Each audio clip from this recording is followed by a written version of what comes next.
Boys, I don't know what went wrong in the world, but somewhere in Atlanta, I imagine some business dudes were probably like, the nationwide epidemic of kids addicted to their vapes is genius. We need to hop on the wave for that bag. Any ideas? I've got an idea. Let's hear it. Okay, imagine a Whippet. Yes? Without the whipped cream. Yes? With tons of fun flavors. Yes? Marketed as a whipped cream dispenser so we can legally sell it. You're a genius. The kids are gonna love this. And somehow Lil Business Dude was right, because that stuff got into Walmarts across the country. From there, all it took was Kanye and Lil T picking it up, recording a TikTok, and sending it out into the world. And now the epidemic of galaxy gas has taken over. But Ninja, galaxy gas sounds out of this world. For real, haven't you seen Rick and Morty? Alright, this ain't no Pickle Rick, because the price of smoking this low-key makes you tweak out Golden Freddy style. Because when you really break it down in life, there's a cost to everything. That'll be $39.99, sir. Like, hey, when you scroll brain rot, you pay in your attention span. When vaping, you pay in lung capacity and aura. Hey, you need to pay for that. And when inhaling a canister of galaxy gas, you pay in IQ points, literally killing your brain cells.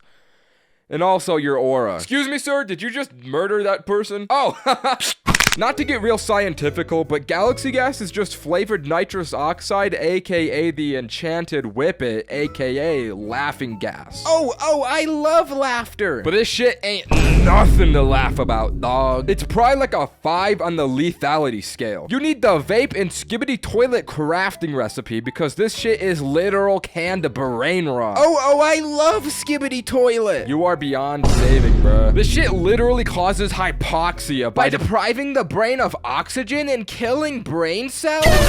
Don't believe me? Here's a correlative chart of people doing galaxy gas with the performance of the Ninja YouTube channel. With all that being said, this stuff is still making rounds with the youngins. Fiends are lined up outside Walmart or getting that Bezos special on Amazon to try this stuff. It seems people just love getting that dopamine fix no matter the cost. It's almost as if intelligent life was a mistake and it wants to go back.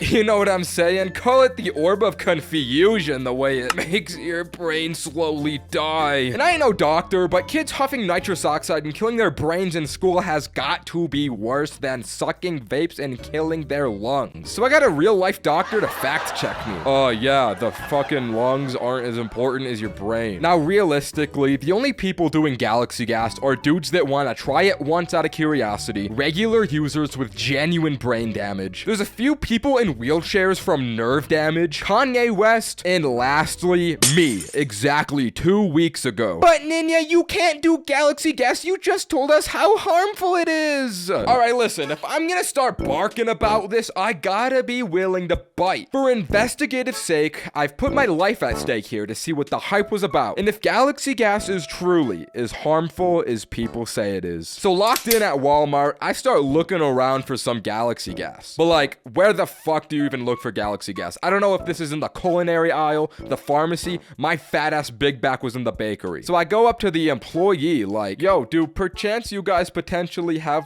a canister of galaxy gas in stock? Which is already top 3 humiliating bum moments of my life. Next to when I close Instagram Reels, only to immediately open the app again. And when Twin found out that Ninja was fucking with the school bus. So Walmart dude's like, the fuck is galaxy gas? He looks it up in the little Walmart inventory doohickey, and turns out that stuff is sold out. If you want, man, I can have it shipped to the store. And this may have been the top 1 degenerate bum moments of my life, but I chose to ship galaxy gas to Walmart. And 2 days later, I woke up bright and early with a smile on my face and the birds chirping in the windowsill combo. Chirp, chirp, chirp. Life was feeling all sunshine and rainbows because I knew a fresh canister of galaxy brain rot was waiting for me at Walmart. So I head over and acquire that stuff, finally able to see what all the hype was about, and finally able to see if this would be the end of my life. But I wasn't about to die alone. I had to make this an event and gather the whole squad together. We're all standing around this canister like, guys, I think we all know what we should be doing first here.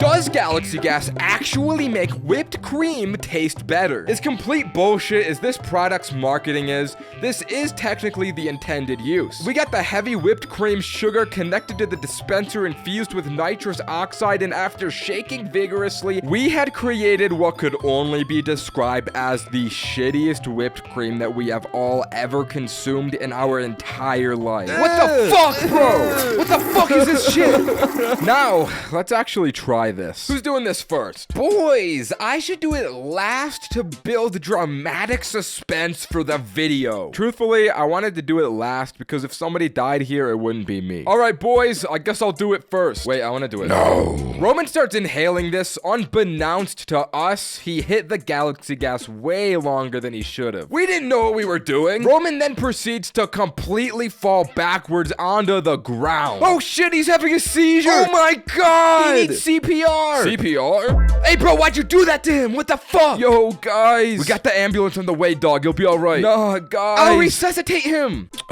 Guys, I'm fine. This feeling, it feels otherworldly. Oh, for real? Let me try this. And then Roderick started to dance and prance around the room. This was unsettling. Bro lost himself in the feeling. But next up was Adam. All right, boys, let's give this a try.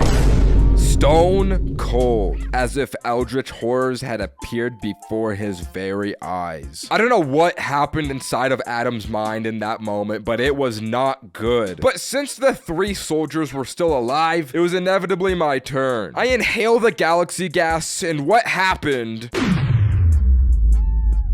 was that I felt lightheaded for approximately 8 seconds before returning to normal. That was fucking it? People die for that? This shit pissed me off. It didn't even feel that good. This wasn't even worth the inconvenience of going to Walmart. I was left more confused than before I tried it. Fuck galaxy gas. For real, bro, this shit is ass. And we threw it off the balcony of Adam's $10 million house, never to be seen again because nothing good ever comes from Atlanta. The penjamin to a stoner is the equivalent to a peasant's potato farm, meaning it's quite literally the bread and butter of our lives. Because of that, most people end up smoking them for their first time. But for me, this was my second time. I was posted up inside Big Bro Roderick's incredible house one winter evening. We both felt awesome with very impressive looks on our faces. There were supposedly big plans this evening because Roderick was like, I know these 4 people having the biggest, most awesome party tonight, which sounded grand, but there was one problem. Do I know these people though? No. Do they know me? Yes. And that was enough for me to be a little bit hesitant. I don't know, man. They could bully me. Don't sweat it, chap. One little dinghy off this port bow and you'll feel on top of the world. Holy crap, what's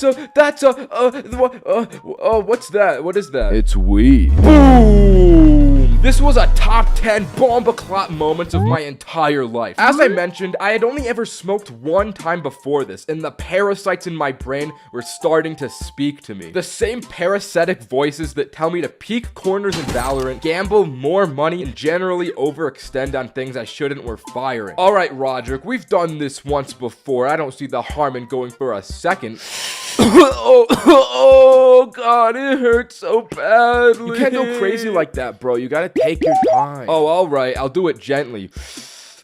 Are you good, bro? Yeah. Alright, my boy, let's head out and drive to this shindig. As we start to drive, all this time in the car allows me to grasp the gravity of the situation I'm in. The world started to change around me in ways I didn't understand, and I felt an awe-inspiring feeling in my fingertips. I could not act right, and I started to go crazy until immediately locking in, because I was about to enter a home I didn't know with 4 people I also don't know. Hey, bro, if they see me like this, what do you think they'll think of me? Oh, I think you're gonna be all good, bro. Oh my god! I had a bad case of the poo-poo eyes from those penjamin tokes. You look awesome, dude. You'll be okay. Just put on these cool shades and they'll be very impressed with your style. Whoa, I feel like I'm number 1, dude. So as we pull up to the house, there's only one single objective on my mind. I need to convince each of these people that I'm sober. Because if they see me high, they're gonna think I'm an addicted bum. We walk in through the front door and there's already a major fork in in my plans. Roderick had actually brought me to the hose. I don't even know how to act around the hose when I'm sober, and those pen hits gave me slurp juice brain. Luckily, there was only this one girl named Sarah as we walked in,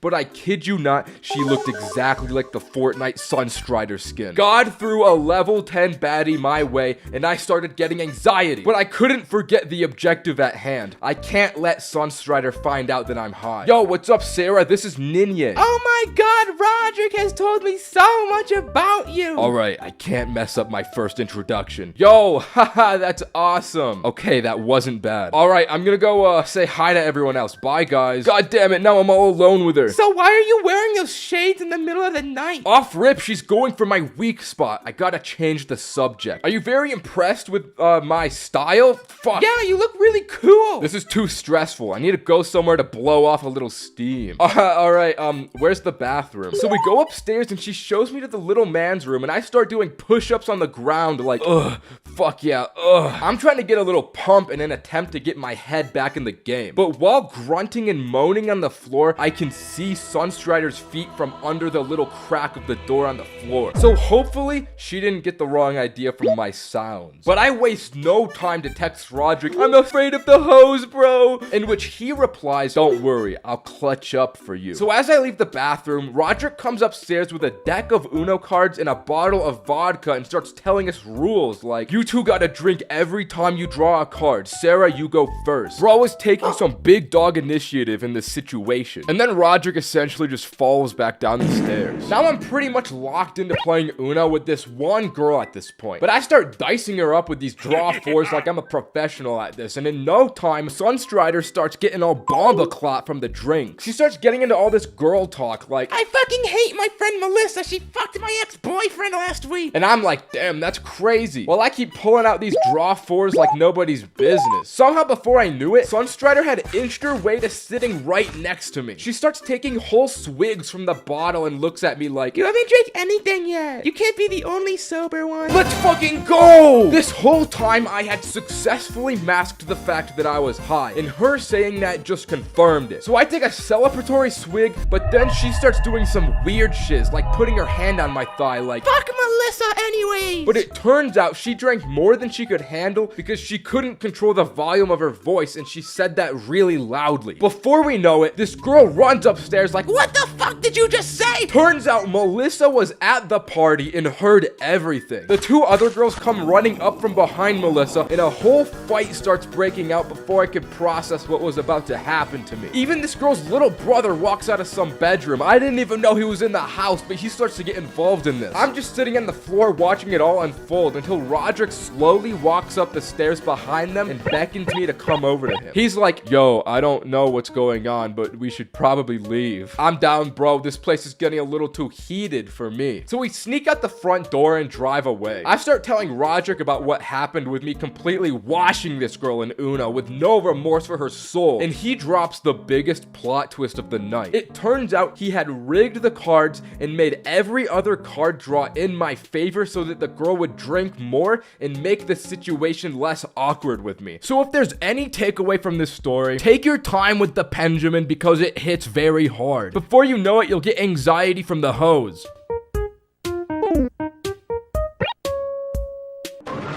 These big old doohickeys are notorious for being the kings of smoking equipment. Just look at this list, it's at number 1. And it's for a good reason. Anyone who's ever used one knows just how lethal a few hits can be. And I did 10 big hits living to tell the tale, baby. I was in a smoke competition with this guy that is genuinely unhinged and vile as a person, but we'll get into that. It all started in one of my stacked classrooms. I had Roderick, Adam, Roman, need I say more? But there was one unnamed mystery individual in this class as well. No one knew him, but also everybody knew of him. He'd always be dressed up extremely classily. He had this pot hat he always wore. He had those anime hoodies, in his classic lightning bolt Crocs. The dude dressed so loudly despite never speaking a word once, until Roman did his talking to strangers thing and came up to the squad like, "Yo guys, I talked to the Croc guy, he seems kinda cool, I'm gonna hang out with him." But then "I'm gonna hang out with him" quickly turned into "we all hang out with him," because the three of us were just too curious to meet this guy. We had to be there. So the plans were made, of course, at Adam's magnificent property. The day had come and the boys were all dressed up head to toe for Croc Guy's arrival. As he burst through the front door, we were all pleasantly surprised to see he was still sporting that iconic look. Considering his hat, we wasted no time to get to the point. "You wanna smoke?" Sure." So we get the equipment and all tiptoe downstairs ready for smoke time. "So how often you smoke that epic, bro?" Just about every day." "Oh, alright. So you think you can do more than I can?" Well, why don't we find out, huh?" So I grab that thing, take a hit, and pass it over to him. It goes around its rotation about 3 more times before the big man Adam has to tap out. 2 more rotations and Roderick taps out. Then ultimately, once we get to the 7th hit, I look over at Croc Guy and he says to me, I can't do this anymore." So me and Roman do a celebratory dance to commemorate victory. "I feel on top of the world! We need to go to the gym!" So we go into Adam's home gym. Like I said, he's got quite the estate. And me and Roman start hitting this punching bag with no remorse for our hands. In the face of success and 7 bong rips, there was no pain to be felt. But Roman must have had some serious demons because he took it pretty far, but he's the unhinged one, so it's not unexpected of him. After we broke our actual hands, we walk back over to meet with the group downstairs. But it's important to note, as we walked back, I was walking behind Roman. We were met at a crossroad where going left would lead us downstairs, which was where everyone was, but going right would lead us to Adam's bedroom, where I could swear I heard some kind of noise from. But I had thought that everyone was still downstairs. Did they come up to Adam's room? Roman didn't hear this, so he kept walking without realizing I had stopped behind him. So I turned alone and walked towards Adam's bedroom, and as I walked in, I see the Croc Guy laying on the floor, but I didn't see anyone else. Yo, what's up?" No response. I walk closer, and I see he's passed out in a weed coma of some sort. But as my eyes wander down, I see the Croc Guy is, exposed. I'm frozen for a moment before I slowly just walk out of the room to not make a noise. "Bro, what was that? I knew we should have never hung out with the Croc dude. Oh my god, I need to tell everyone else about this right now." Once I got downstairs, I see Roderick freestyling and I freeze up again. Being as high as I was, I realized it would be pretty awkward to explain the situation to them. So alternatively, the plan was to naturally lead them into finding out themselves. But before I said anything, there was one absolutely fire bar Roderick said during his freestyle, which went along the lines of, "She didn't want to fuck me, but she should have." After that heat was spoken, I said, "Guys, let's all go upstairs." "Okay, but let's smoke more." So we do the bong rotation 3 more times before going upstairs, and I'm just hammered. I am smashed from these hits, dude. As we walk up and towards the room, Roman yells out, "Bro, we need to go to the pool. I want to see what the water looks like." So the great Croc Guy reveal was delayed while the 4 of us sit by Adam's pretty sweet indoor pool. But to be honest, because of all those extra bong rips, I kind of forgot at this point the trauma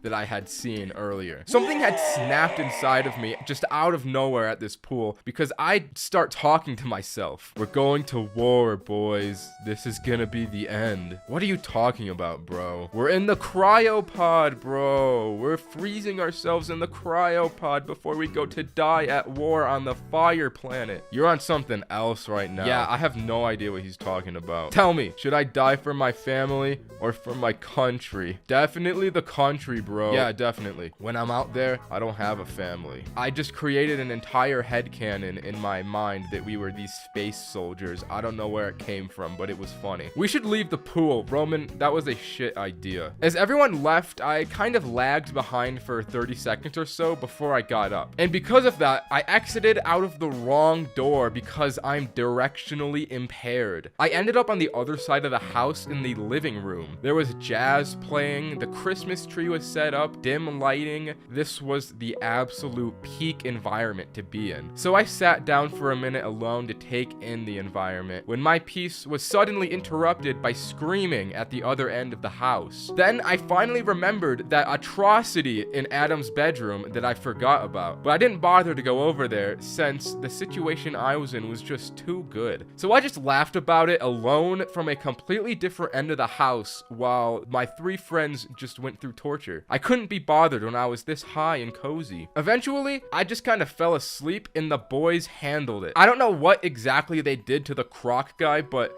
whatever happened was surely a solution. Okay, that's the story. Subscribe. Sleepovers with the boys are sacred moments to see how many boundaries you can get away with pushing, even if it means overextending a bit. It's what makes it fun. This night, Roman, Cole, and I planned to push the 2 ironclad rules amongst the Roman household. Rule 1, no weed. His parents didn't even know he smoked at this time. And 2, no friends over on this particular weekend. We were to not only sneak the weed into his house, but also ourselves. Roman had just got a brand new PlayStation VR headset and we wanted to experience the virtual reality while high, which posed for the riskiest activity of all. You see, this was his family PlayStation, meaning it was right in the middle of the living room, so we had to move at night when the family sleeps. Me and Cole stake outside for dusk to fall and Roman to give us the word. We had the weed in an airtight seal, a small pipe to smoke it, and some Febreze bottles to kill the smell. Eventually, we see the front door open. Roman gave us the signal and we slowly enter his house to not make a sound. We all make our way upstairs, walking past his parents' bedroom to get to our safe haven, Roman's bedroom. Objective 1 was complete. Now we had to complete objective 2, smoke the gas. So how are we gonna do this, man? I've got a spot. He opens his window and walks onto the roof. The 3 of us get to smoke under the stars as the calm before the storm. A moment of solitude before things take off. Once we're nice and high, we stumble back down to the window, probably almost die, and get back inside. The night was looking good. If we could complete our final objective to play VR, we could call this mission a success. We make our way downstairs and turn on the PlayStation, ready to experience this new world. We didn't want the smell of weed to linger on us, so we spray the Febreze bottle around the living room. But something all wise men know is not to give 3 high kids a bottle of Febreze. Since it's his house, naturally, Roman gets first dibs on VR. But as soon as he puts this headset on, we start spraying him all around with the Febreze and watch him helplessly squirm. Before we know it, we had sprayed the entire bottle of Febreze, and this room was so smelly,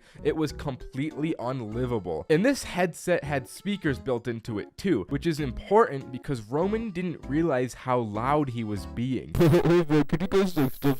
He was screaming. We hear a door slam and footsteps coming downstairs. Cole and I had to think fast before whoever was coming downstairs came down and saw us. So me and him run into the closet. Roman has no idea we left him behind because he can't see and can hardly hear. So if we tried to communicate to him, we would have just blown our covers. His mom comes downstairs like, "What the fuck is all this noise? And what's this smell?" Roman takes off the headset to see us gone and he knows he's fucked. We have to listen to Roman get yelled at from this closet and the situation is just awkward. But we couldn't concern ourselves with that because we had larger issues. It was inevitable that Roman's mom would take him up to his room, and that's exactly where the weed was. We had to act fast and somehow get from the closet to Roman's bedroom to out of the house without being detected. Luckily, the Febreze came in clutch because it made his mom stand in the kitchen and not the living room. This allowed us to open the closet door and hug the corner up the stairs undetected. We run to his bedroom and get the weed and we're like, what in God's name do we do now? We couldn't go out the front door. The only escape was through his window and onto the roof. Me and Cole sit out here just talking about how fucked Roman is. Alright, as long as his mom doesn't see us or the weed, we should be good. But what are we supposed to do? Just sit up here all night? Well,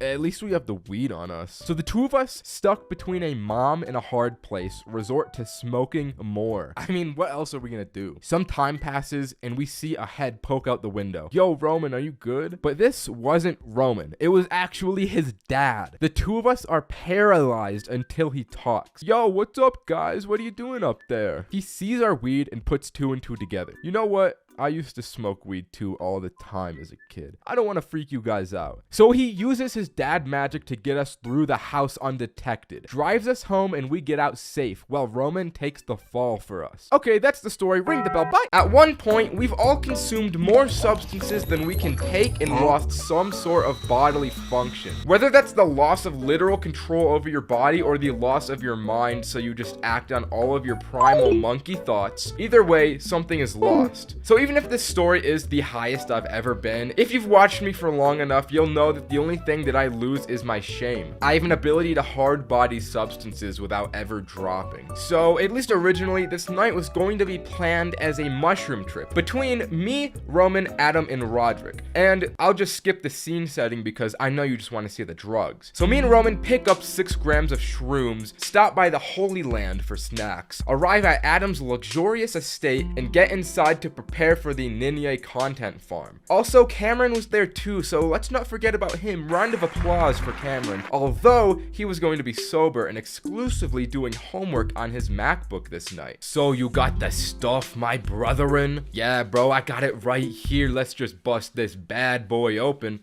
We got gypped, and the plug only gave us 4 grams. So the 4 of us ended up only eating 1 each. Right after eating these mushrooms, Adam, Roderick, and Roman ran off to probably smoke, but me, I'm more reserved than that. I made the respectable decision to stay back and help Cameron with his homework. And it wasn't because I like him or anything. So me and him bust through a good chunk of these questions until these words start to become a little hard to read. And these mushrooms are making my belly feel a little queasy. Those 3 goons that left before bust through the door and instantly and simultaneously start explaining how the mushrooms feel to Cameron for some reason. It's really cool, bro. It makes me feel really cool. Yeah, it's awesome, bro. It feels superfluously awesome. It makes me feel alive. It makes me want to take someone's life. In between my upset tummy and the juxtaposition from solo Cameron time, it felt like I got punched. Boys, I want to do homework right now. Frick you, bro. Fuck off, bro. What are you talking about? I was being bullied. You know what? I'm gonna go to the bathroom. Oh my god. Despite us all having just 1 gram each, they were enough. These were some strong guys. As I had that moment to myself and overcame the queasy, I left the bathroom and everyone was gone. Although, I heard faint music from the porch. As I walked out, I see these 4 are smoking a big dog style cigar in the snow outside, and Cameron was making beats in Logic Pro. Ooh, there's the big homework, baby. What'd you do in the bathroom, bro? Put a diaper on? Did you put a diaper on in the bathroom? Bug homework, bro. Check this out. This was my snapping point. My friends were relentlessly bullying me, and I had to do something now to redeem the great Ninja name I was known for. Give me that cigar, boys. Check this out. Damn, bro, you're not supposed to inhale it. This didn't exactly hit the way I thought it would, but in this moment, a shining opportunity presented itself. Who wants weed, boys? So all of us, minus Cameron, scurry our little feet downstairs, into the garage, and hop in Adam's classic weed Porsche. Adam pulls out the big dog bong, and I knew this was the time. This was the moment I would fully redeem my stained legacy and go down a legend. I got handed the bong first, and as I held it, all my memories flashed through me like visions. When Roderick called me a homework baby, when Roman said I wore diapers, it would all be sanctified in this moment. I lit up, and as I'm sucking on this bong, I don't let go. I take the biggest bong rip of my life until my lung capacity can't take a single more milliliter of smoke. As I exhaled, the entire car is filled with smoke, and I'm coughing like Walter White. This shit hearted. Afterward, I just lay down in the back of the car while my body recovered. The bong was passed around a few rotations, but I couldn't take any more, so I just waited until we all finally got out. And once I stood up, I realized how high I was. So as we all stumble back to the bedroom, I go up to Cameron and I ask him, "Bro, let me see the laptop, bro." I had a golden joke cooking. I sit down with Roman in an attempt to open Google Images, search for Patrick Bateman, and my joke was gonna be that I said that was Cameron doing his homework. But I only got to search Patrick in the search bar before I hit enter, which brought up Patrick's star, which had this image from an Amazon link to a Funko Pop that the two of us found a lot funnier than the original joke would have been. But then I took it further by clicking on the image, bringing me to Amazon where I bought it. I bought the Funko from Cameron's laptop on his account with his card and shipped it to his parents' house. I was on fire. I was in my element here. Then Adam brings out the vodka and I'm chugging that thing like a Division I football player. Then Adam brings out the canned wine and I'm chugging those things like a Division I football player. I had completed the holy trinity of substances: earth, water, fire, but I was missing air. And I don't normally do this, but I start ripping Roderick's vape. And with all these substances combined into me, I was just like Avatar Aang. I guess my mind was still on SpongeBob because I really wanted Cameron to play the outro song from SpongeBob on his MacBook. But the video Cameron brought up wasn't just the SpongeBob outro. It was, I put the SpongeBob outro over the end of humanity. And as soon as this video came up, I had another golden bit to come to me. One that would even top the Funko Pop one. Cameron, hold your laptop up so that everyone can see. Boys, this video is something I've worked very hard on over the past few years, and I'm so happy to finally have it come to fruition. You didn't make that, bro. That's a YouTube video. They want you to believe that. But let me continue. As you know, my YouTube channel has grown at an extremely fast rate recently, and I wanted to celebrate the monumental achievement of 200,000 subscribers with a celebration that's fitting. So I've planted 200,000 bombs across New York City,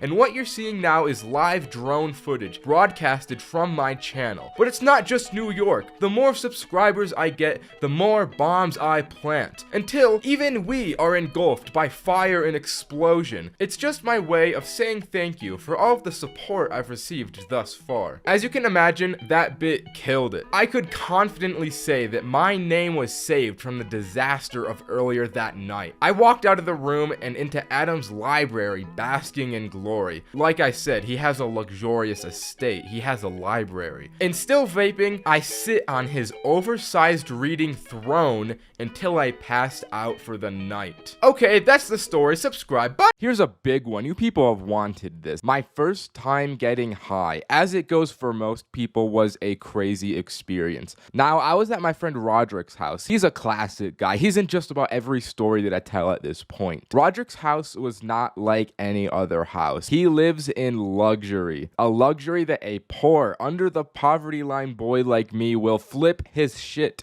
when he sees. I mean, he's got a piano as you walk into his house. He's got a projector as a TV in his living room. This is the shit you see LA YouTubers live in. He lives in the Incredibles mansion. So Roderick was the weed expert that was going to show me his ways, and I was his apprentice. And this wasn't just my first time smoking weed. I should mention it was also my friend Roman's. The three of us were all sleeping over together this night inside Roderick's nice-ass house. Roderick was the real homie this night because he said, we can't just smoke a wax pen on both of your guys' first time. We gotta get our hands on the real stuff. What we had to do first was acquire the weed because we didn't have anything at this point. So we were going through the process of asking everyone that we knew on Snapchat if they knew somebody that sells weed until we finally landed on one guy. We pull up to his place and it's not scary at all. But this is my first drug deal. I'm anxious in my mind. What if this dude's got a gun? What if he kills us in cold blood? But then this dude comes out of his house with these big ass goggle glasses. He looked like a real dork.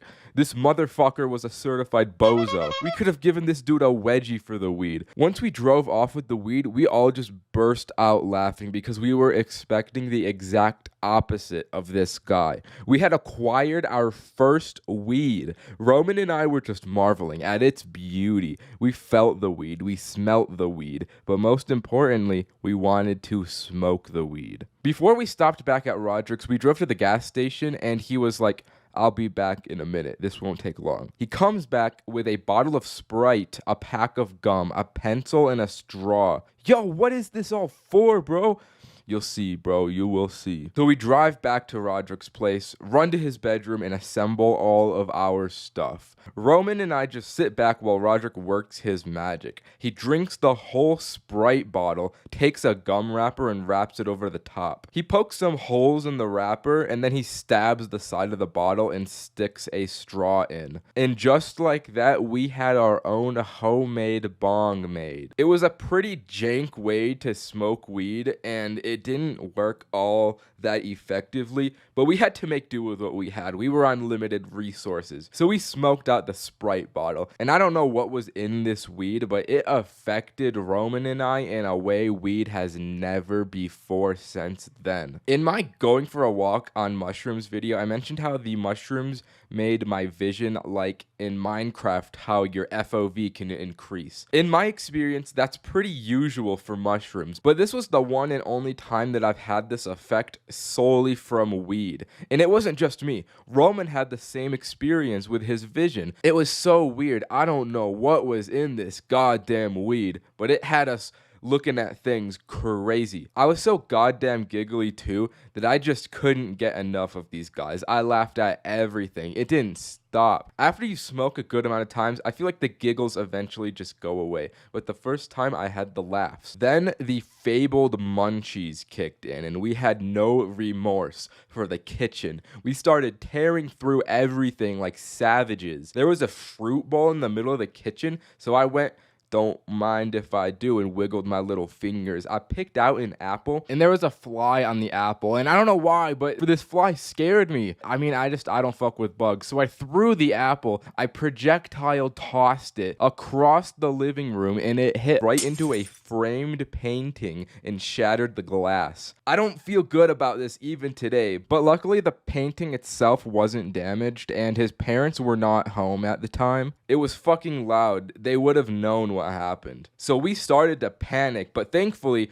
Roderick is the real homie because he vacuumed up the glass for us. Lord knows, neither of our asses could have functioned a vacuum in our current state. And by this time, I started fucking up the Pop-Tarts, and I just forgot about what happened. I wasn't joking when I said we were savages. We were on a real ruffian shit. Roman went back to the room first with his snacks, and as I followed behind him, I entered the room to see that he was unclothed. He was only wearing his undies. He was sitting on Roderick's bed, eating a family bag of chips and watching YouTube videos. I feel like it's almost a universal experience where people smoke weed for the first time and search videos to watch while high on YouTube. And the same videos always just come up too. I know that you have seen this cartoon before. This video had us mesmerized. It was beautiful. We went on a YouTube binge for like over an hour or so, and I couldn't tell you how it happened, but we eventually ended up on Diary of a Wimpy Kid YouTube. We were just enjoying some classics like Greg Heffley is a Sociopath. After we got bored of YouTube, we put on some lo-fi beats, and Roderick had this light projector that put stars all over the walls, and we fell into a slumber. I was paranoid the following week or so because I thought his parents would have noticed the painting frame that I broke, but they never really did. Because of me, there's a painting with no glass in his house, and to this day, nobody has really noticed it at all. So that was the story of the first time I smoked weed. Okay, bye-bye. I haven't gotten high in school very often, and anyone who has gotten high in school would know why. It always sounds like a good idea at first, but in practice, it can be so goddamn scary. Now, this story isn't just about me getting high, but instead the whole squad was smoking in class. And under those circumstances in mind, you know shit had to have gone down, and it did. So it was the first day back to school from summer break, and it was the morning of that day before the classes had started. As the nature of the first day of school goes, I was pissed off, and so was my boy Roderick, the same guy from the mushroom story. We were pissed we had to be back in this place, but it also was sick to see everyone I didn't see over the summer. So we were greeting everyone in the grade, catching up in the hallways, when none other than the man himself, Kevin, comes through the doors, beelines straight to the two of us, and whispers in our ears, "Bro, meet me in the handicapped stall real quick. I got something to tell you." Which, may I add, is an insane way to greet someone on the first day back from summer break, but we followed him into the bathroom to see what was up. As we walked in, Kevin is standing on the toilet like he is about to give a speech to us and says, "Guys, none of the three of us want to be here. Wouldn't you guys agree?" And we nodded our heads in agreement. "Then why don't we go somewhere else?" And this guy pulls out not just one, but 3 different wax pens, and our mouths are agape. Keep in mind, I rarely smoked at this time, so to see not just 1, but 3 wax pens that this dude had brought into the school was the craziest thing I had ever witnessed. I was like, no way we're smoking right here and right now.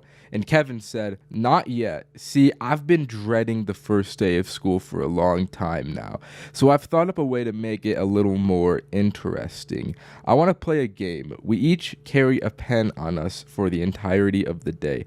Every time somebody says some dumb shit, you have to take a hit. And if you don't get caught all day, you get to keep the pen. But if you get caught, you owe me $50. In one moment, I was going about my ordinary day in school, and in the next, I'm choosing which pill I'm gonna take, and you know I took the green pill, and so did Roderick. I won't lie, the speech had us getting hyped in this bathroom stall. If anyone was in the bathroom at the time, I feel like they probably would have gotten the wrong idea. But anyways, we had to plan our day. We all brought out our schedules to see which classes we shared. I shared Spanish with Roderick, math I was with both, English I was alone for, and study hall I had the 2 of them again. But the bell rang and me and Roderick headed over to Spanish and departed from Kevin. As we walked into the classroom, we agreed we wouldn't sit next to each other, so if one person came down, the other wouldn't come down with them. And it would be easier to stay undercover, so we both sat in the back corners of the class. The class started and the teachers were going over the syllabus when this kid raised his hand and asked, "When we get our assignments, do you want our names in English or Spanish?" Me and Roderick just stared at each other from across the class after that. We knew what we had to do.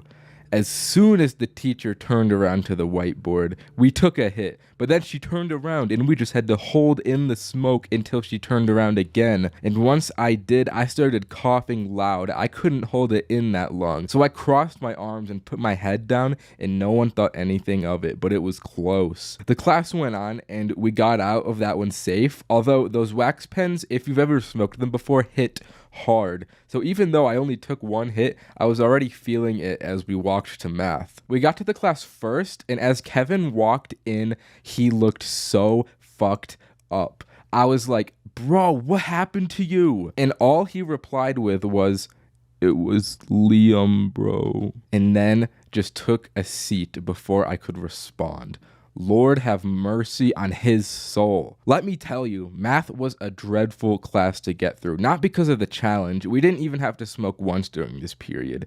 It was just the munchies, bro. Lunch was the next period, and I was fiending for that school lunch. The most entertaining thing that happened to that class was that I sat across from Kevin, staring him straight on, and he just kept nodding out of existence and coming back. This guy was on another planet, and it was only 10 in the morning. Once lunch came, I spent like $20 on snacks, but they were all out of the vending machine, which was a process I did not have the patience for. Waiting for the food to come down just felt like an eternity. The squad linked up, and I tried to get more information on what happened to Kevin during first period. Can you elaborate on what happened to you earlier, bro? Liam, bro, he had to introduce himself, and he said he likes kids. He didn't realize how bad that sounded, bro. But he really said it. And to be honest, me and Roderick, we just decided to take a hit right there after hearing that out of respect for what he had gone through. Once the bell rang, I started stressing because my next class was alone. I lost my supports and I had to face English class like a real stoic man. I sat down. I don't remember exactly what the question was, but I do know that some kid said something that I had to smoke to. So I had to take a hit. Then the guy next to me leans over and looks into my eyes and just nods. I was sitting next to the school stoner Bradley. Bradley saw this and asked, "Yo, can I get one, bro?" So respectfully, I handed him the pen and with no remorse for his own life proceeded to blow it straight into the air, and of course the teacher noticed and walked over. I thought it was all over for me in this moment, but he just ended up sending Bradley to the office. But the thing is that he still had my pen on him when he left. This guy, 200 IQ, outplayed me and purposefully got sent to the office so he could take the pen for himself. I don't know if that was actually his plan, but that's just what it seemed like to me. Once English ended, I walked into study hall, and this part was the hardest part of the challenge to overcome. If you've had study hall before, you know how silent the class is. So I'm trying to tell these two how I got my pen stolen, but I'm so high I cannot control how loud I'm being, and I just can't communicate what happens. I guess they both deemed that to be smokable, so they both took a hit, and as they exhaled, I couldn't help but just laugh at myself, and I laughed loudly, which alerted the teacher and got Roderick and Kevin caught. But since I got my pen stolen, I got away from it. I didn't have anything on me. They got sent to the front office, and I had to wait out the next hour of this class in an excruciating silence, just paranoid that somebody was gonna come after me. But at the end of the day, nothing happened of it, so I technically won the challenge and got to keep the pen.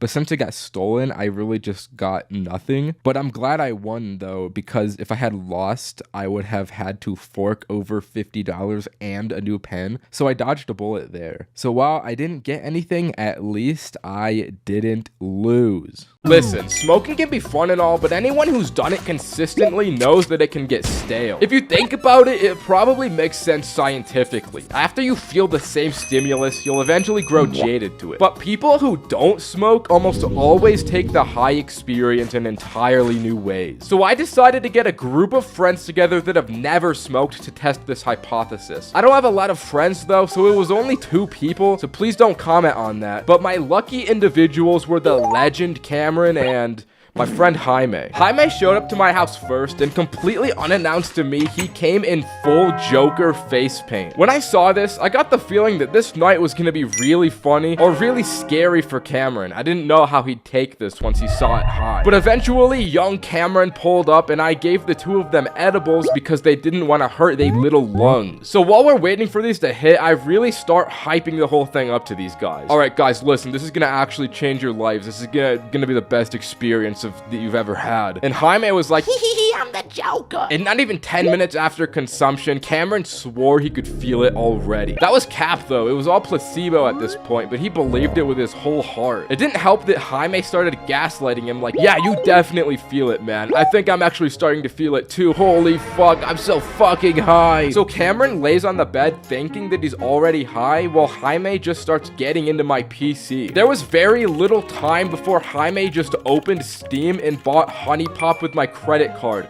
Trust me, I didn't own this game beforehand. I got a little pissed because bro really thought he was the Joker and intruded into my things, but the game didn't cost that much, so I let it slide. The only thing I hoped for is that once this gummy hit Jaime, this game didn't make him go off and do something the real Joker would never even think of doing. After 30 minutes, these gummies actually started to hit Cameron, and he explained it was like it felt like he was driving a car. Bro was laying on his back with his arms up in the air like, oh my god guys, I'm going so fast, I can't slow down. And as soon as he stood up from the bed, Jaime charged him holding a yoga ball, screaming, holy fuck, there's a car coming, and launching Cameron back into the bed. Bro would not let Cameron get off the bed. Every time he tried to get up, he just got launched back to where he started. I was watching him get bullied before my very eyes, but I decided not to intervene. So after Cameron got launched a few more times, he started explaining how the impact of every crash was turning his inside insides into mush. He used the analogy that he felt like an orange that still had the peel intact, but the fruity inside part was smashed. This is when I decided to actually make an intervention, and I stole the yoga ball from Jaime. He was getting a little too in character with that Joker face paint. Jaime started throwing a little hissy fit and crying, so he walked away and started playing Honey Pop again. So I took the opportunity to really interview Cameron. So Big Dog, explain to me how you're feeling, Big Dog. And bro started smacking his lips together super loud. This was some audible lip smacking until he explained, my mouth tastes really good. Like, I feel like I don't have to eat anymore for the rest of my life because my mouth tastes so good. I'm like, damn, that's crazy, Big Dog. And upon further inspection, the reason that he felt this was because all the impact from that yoga ball made him bite his tongue and he was slightly bleeding. I didn't want to bring attention to all that, so my plan as the professional in this situation was to give him yummy food and hopefully he wouldn't notice the blood in his mouth. So I'm like, are any of my little boys hungry? And immediately those two go feral. Those first time munchies hit hard. So I pull up the classic McDonald's Postmates and Jaime takes my phone like, let me pick what I want. I'm the Joker, baby. Chicken nugget. I want chicken nugget. I'm on it. Let's get some of these chicken nuggets. So Jaime starts spamming the chicken nugget button and orders 50 chicken nuggets to my damn house. As an empathetic individual, I knew the long wait for the Postmates to arrive would be harrowing and brutal for these two. I decided I needed a distraction so they wouldn't complain about it taking too long.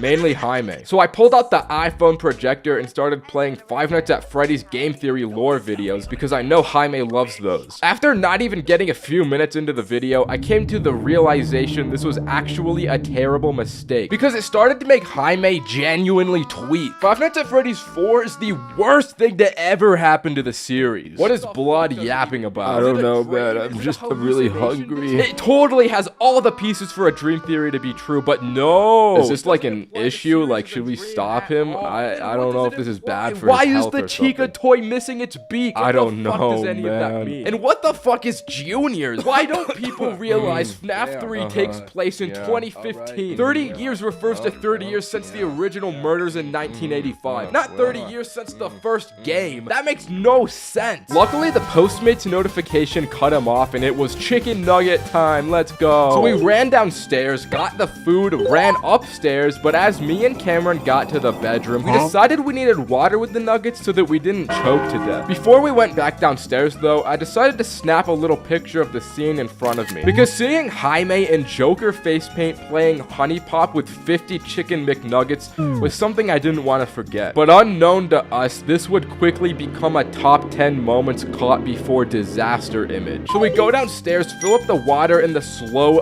refrigerator faucet and head on up. And in that short amount of time, Jaime had eaten every single one of the 50 chicken nuggets. What the fuck happened to the nuggets, dude? Oh my god, no, why? And he just stared and laughed. The worst part is he didn't even eat these nuggets because he was hungry. He ate them because he thought it would be funny if we came back and they were all gone. And considering that he ate 50 nuggets in the period of a few minutes, it didn't take long for Jaime to run to the bathroom throwing up. And honestly, he deserved it at this point. Bro has been acting a fool for hours. He deserves to feel some of the pain he inflicts on others for a change. Immediately after he finished at the toilet, he got right back to playing more Honey Pop as if nothing happened. He had a serious grind to commit to still. Cameron, on the other hand, wasn't feeling all that great after the nugget disaster. Bro was crying his eyes out and bleeding from the mouth like, I'm so hungry, bro. Is there any more food left, bro? Yeah, dude, there is. I just need to go get it from the kitchen. So I gave Cameron the iPad with Cocoa Melon while I went to order more McDonald's. Cameron immediately became demobilized and fell into the Cocoa Melon trance. But unbeknownst to him, I was about to pull a little debauchery on him because I wasn't about to pay for another McDonald's order. I went downstairs into my kitchen trying to find some good mulch for the boys to eat. I came back with a big bag of Doritos and told the lads that I got the new McDonald's Doritos, my boys. They taste so good. They're way better than the standard ones. And that was enough for him to immediately forget about what Jaime did. I tried to go up to Jaime and ask, so bro, like, how does it feel for you right now? And the only response he would say is, fuck man, I'm so fucking high, man, holy fuck. To then immediately lock back in and play more Honey Pop. I don't know why he was so locked into this game, dude. Like, he either truly wanted to play this goofy video game all night great, or he was just so committed to playing a character that he wouldn't break it for a second. The only eventful moment beyond this was when Cameron dropped the iPad on his face. It seemed that at this point, the night had brought itself to a stalemate. Going back to my hypothesis, the gummies happened to turn Jaime into more of an evil person than he usually is, and it turned Cameron into a toddler. To be honest, I don't think they took it very differently as non-smokers, but also maybe I chose the worst sample group imaginable, I don't know. But anyways, that's the video. Subscribe, bye! I've mentioned how getting high at school can be stressful, but getting high at work is just fucked. I mean, at school, you just have to be quiet and keep your head down and hope nobody notices. At work, you actually have to do work, so the difficulty and the risk factors are way higher in my opinion, especially if you're working in some kind of retail job, because then you got to communicate with other human beings. In my case, I served my time as an honorary Safeway employee, and the job made me want to kill myself. I swear, human beings were not built for the 9-to-5 minimum wage grind. These jobs will just suck the goddamn soul out of you like no other. If I didn't smoke at work, I would have gone bananas. Now, I've smoked a good few amount of times while at work, but there was one particular day where I got a little confident in my ability and smoked too much. I had an 8-hour shift ahead of me from 2 to 10, where I had to alternate each hour from sweeping and cleaning. The thing about these days is that they were by far the easiest days on the job, hence the overconfidence. I got to work, started smoking, and clocked in. And the beginning of my shift went pretty well. I was sweeping like a king. I was cleaning like a king. Eventually, the monotony got to me after an hour or so I smoked a little more. Almost instantly, I knew I smoked a little too much. I'd be going around to each of the store's little departments, forgetting if I had cleaned them or not. I'd be sweeping every other aisle without realizing I was. It was bad. Eventually, once I got to cleaning the bathroom, I just locked myself in there and sat on the toilet to collect my thoughts. Alright, I'm obviously way too high right now to do my job. What can I do about this? Well, I could eat food, but then I'd have to wait until my break. Or I could just sneak a little treat. I need to find a way to avoid work. I think letting time do its thing is the best play here. So I left the bathroom with this plan to finish my cleaning and then just hide in the break room until the next hour came and I had to sweep. As I was walking through the store, I walked by the bakery and those goddamn donuts were just enticing to me. I couldn't resist the urge to just take a donut, but I didn't think any further past that. So I grabbed the donut, but I couldn't eat it because people would see that I was eating the donut and stealing it. So quickly, I thought up the idea to just shove the donut into my pocket and then I would eat it once I got to the break room. I went on to do my job, but then I saw my manager approach me. Oh fuck, she knows I'm high, bro. She knows I'm high. She knows about the donut too. It's all over. I'm gonna lose my fucking job. Excuse me, but Jared told me that you didn't clean the toilet. When I had went into the bathroom earlier, I forgot to clean it, and this goddamn guy Jared narked me out. Oh, my bad. I'll go and do that now. Then I had to go back to the bathroom and watch Jared teach me how to clean a toilet. I was just watching this man filled with real, unfiltered primal rage. See, man, you just gotta put a little elbow grease into it just like this. Fuck you, Jared. Afterward, I went to the break room as planned and I ate this nasty donut that had been sitting in my pocket for the past 10 minutes. But my plan to hide here was successful. Once it was time to do my sweeps, I barely swept. I won't even lie, but I finished it in like 10 minutes and then I hid in the break room for the next 50. The next time I had to go to the bathroom to clean it, I was like, I really gotta clean this toilet well or else Jared is gonna come for my ass again. So what I did next was look through the storage closet for a literal product called elbow grease. I was too high to realize that elbow grease was not an actual thing. So I went over to Jared and I was like, hey bro, I can't find that elbow grease. And he just stared at me for like 3 seconds of silence. And then I saved it and went, I'm joking. and I just walked away. I still thought that elbow grease was a thing. I didn't put it together. I just was gonna go and clean it without the elbow grease. I ended up doing my little break room exploit for the rest of the day, and by the end of my shift, I was feeling sober. On my way home when I was driving, I realized, wait a minute. See, man, you just gotta put a little elbow grease into it just like this. Damn.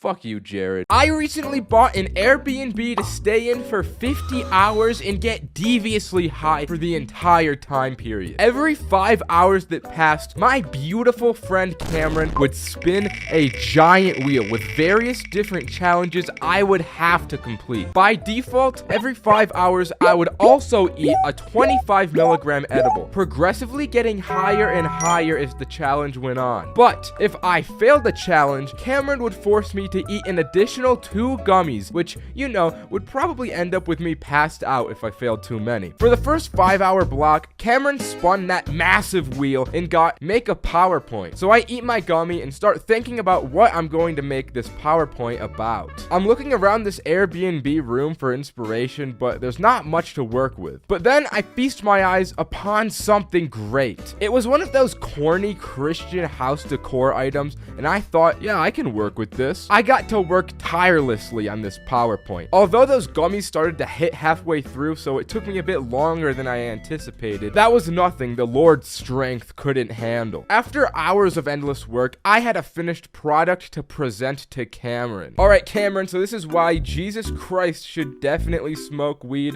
by Ninye. Let's be honest here, he's still a person at the end of the day, just like me and you. And I bet being the Holy Lord comes with a lot of stress and anxiety.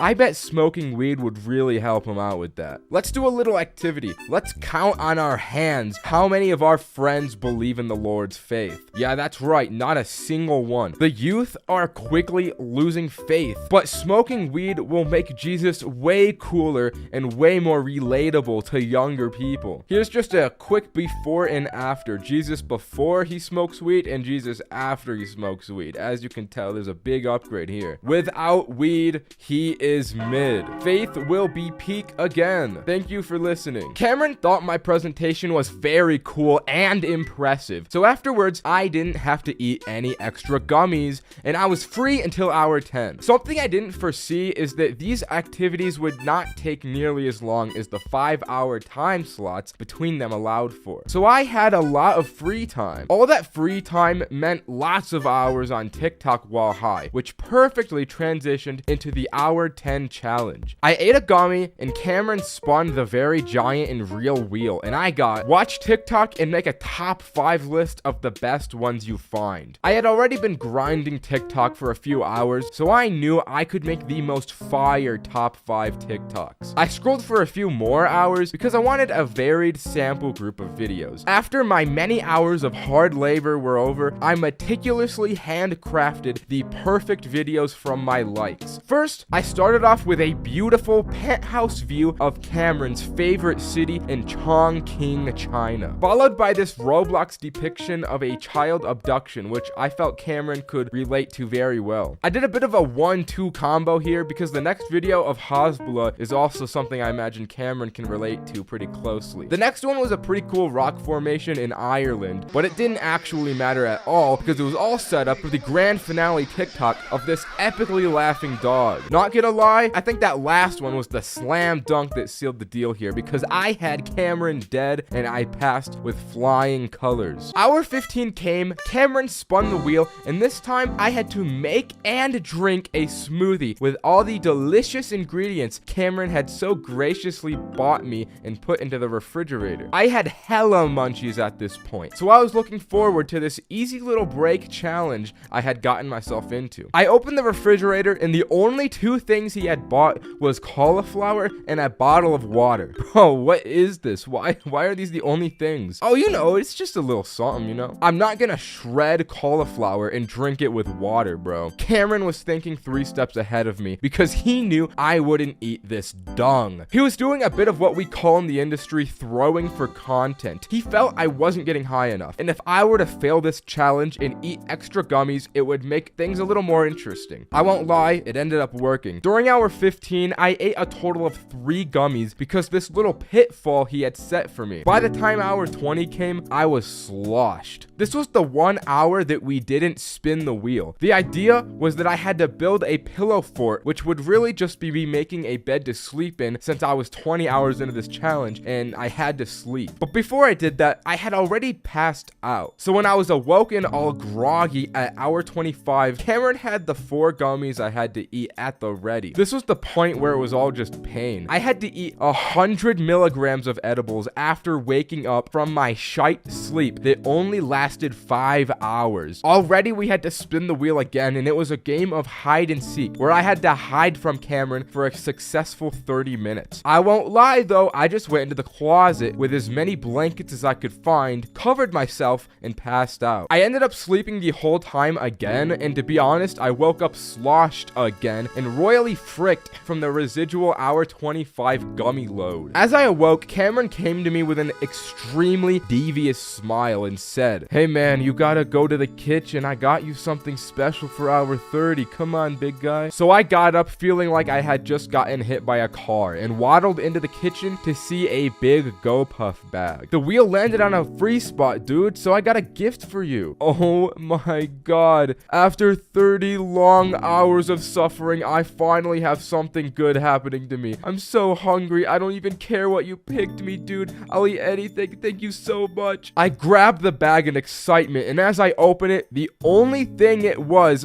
a super suction blue 12-inch dildo. Wow, thanks, bro. Thanks for buying me this. I actually ended up finding a lot of utility out of Cameron's epic item he got me, because the suction on the bottom made for an awesome trick shot item. So I threw this thing around the house, bottle flipping it on just about every surface I could find, until I accidentally stuck it to the ceiling and it was too high for me to retrieve. The suction on this thing was supreme. It was really stuck up there. Hour 25 was actually my favorite moment. I was tasked with making a song. I didn't have any kind of experience with music production, but Cameron did. He gave me his laptop with FL Studio to make an epic song, but he didn't actually help me at all. This song ended up taking me hours of tireless work since I had no idea how to use the application, but I seriously think I found my calling here. Once I figured out the basics, I was like Kanye West in the studio. The music was flowing through my fingertips, and I made one of the most fire songs I had ever heard. But enough talking about it, I'll just play the song for you guys.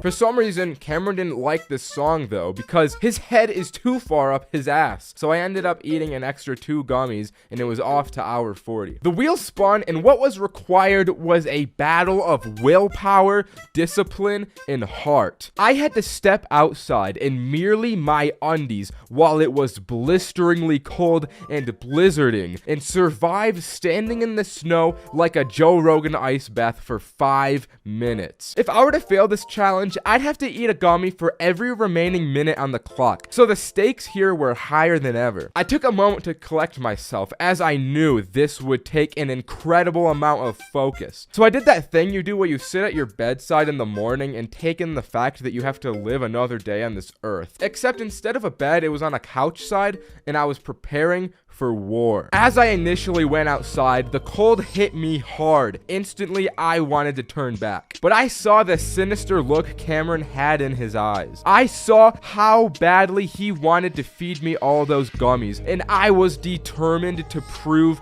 him wrong. Against all odds, I step into the snow and shock instantly spreads throughout my entire body. I'm shivering, my teeth are chattering, but more than anything, I was persevering. With every passing second, the cold became slowly more bearable, and I became slowly stronger. In the midst of this intense and cold winter, I found that there was within me an invincible summer. No matter how hard the world pushed me, there was something stronger, something better, pushing me right back. After the 5 minutes were up, I walked back into the warm indoors and felt an indescribable warmth return to my body. Unfortunately, this hour's triumph was also my last. After withstanding 40 hours high, 275 total milligrams of edibles in 5 minutes in the snow, it was just too much stress for my body. I passed out for good right at the home stretch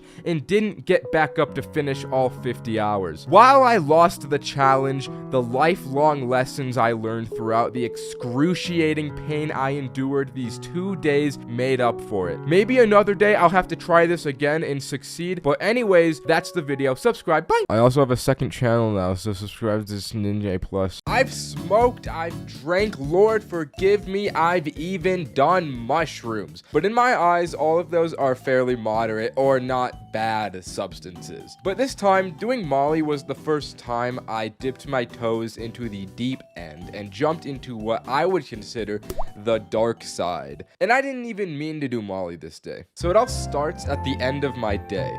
I had just gotten done with a long day of work and I was winding down and, well, I'll just let this video speak for itself. Doesn't get any better than this, brother. Got my One Piece, my Vizzy hard seltzer, and my Lego Vespa. This is gonna be a good night. When suddenly I got a FaceTime from Adam. I picked it up and I see him with the legend Roderick. They were like, bro, you gotta come over, Roderick's in town. And I hadn't seen him all summer, so I was hype. Yeah, bro, I'll come over, but you gotta pick me up because I'm off the hard seltzer, my boy. So my goons come and get me and take me back to Adam's mansion house. I had to put the brakes on the Lego Vespa, but I had higher priorities to attend to. So we get to Adam's house, run down to the basement garage, and get into the weed Porsche. We had the weed as we entered the car, but what I didn't know was that Adam had a little something else in his current possession. He turns around and reveals 3 different pills for each of us. Boys, I have Molly if we want to try it tonight. Now, I got a bit of whiplash from this. None of the 3 of us had done Molly at all before, so this was entirely out of left field. These 2 were both on board, but I was a little hesitant. Pills are nothing to trifle with.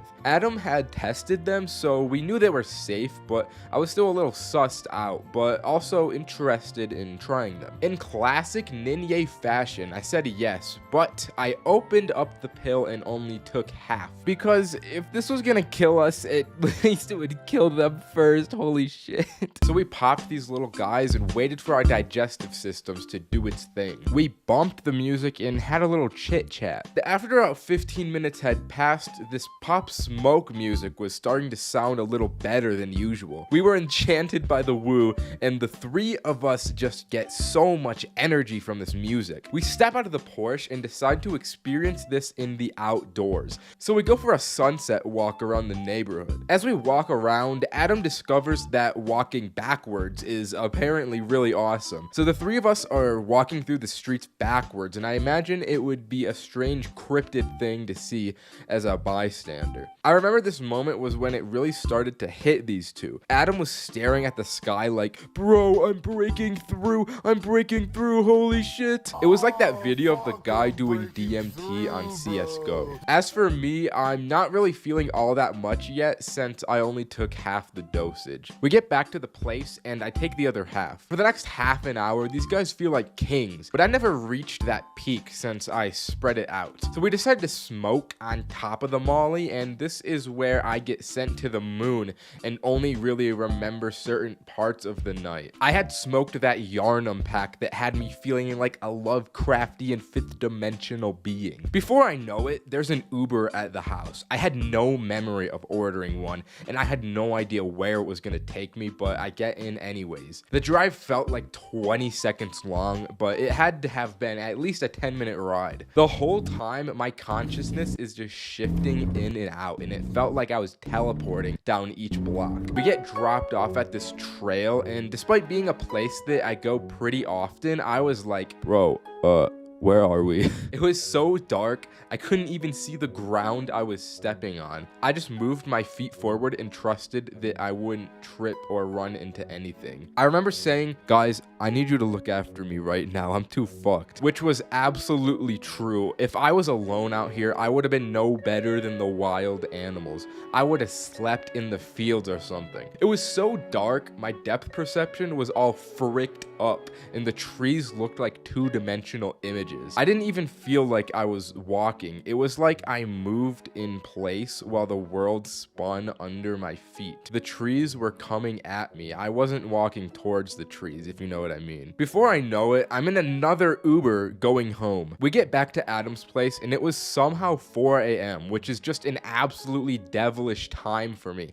Mind you, I go to bed at like 9 p.m. on a normal day, so I passed out. I wake up at like 6 a.m. and I get a ride home on my feeble 2 hours of sleep. And you would think it's over here, but that's not the end of the story. For the rest of this day, I'm just tired and chilled out, building my Lego Vespa and watching shows on the telly. Until about 6 p.m. hits, and I get another FaceTime from Adam. Come over, bro, we got more Molly. We're taking it again. I was like, what the fuck are these people doing? They're gonna stay up for 2 days non-stop on Molly. What the fuck? So I head over to Adam's place, and he still has Roderick over there, but also my boy Kevin is partaking in this unholy day. This time I'm purely here to observe. I'm not doing it again until Adam offers me mushrooms. So you know, I won't lie, I ate a little bit, but just a little, not that much. The four of us Uber to Safeway for yummies. We walk in there looking sus as hell.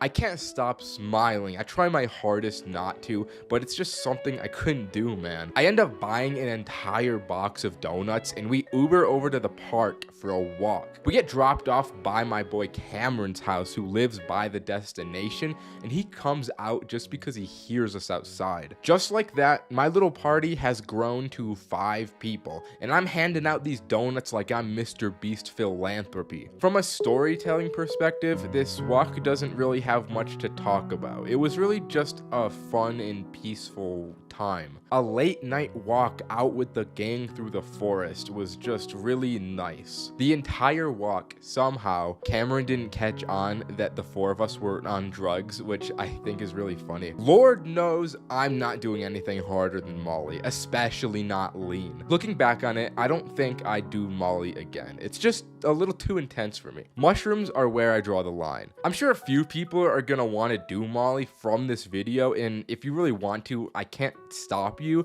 but if you're going to, you gotta test it like Adam did. Pills are not something you want to take risks with. All right, my 85.4% men, 12.4% females, and especially you 2.2% unspecified. Thank you for 10,000 subscribers. That shit is epic as hell. Bye.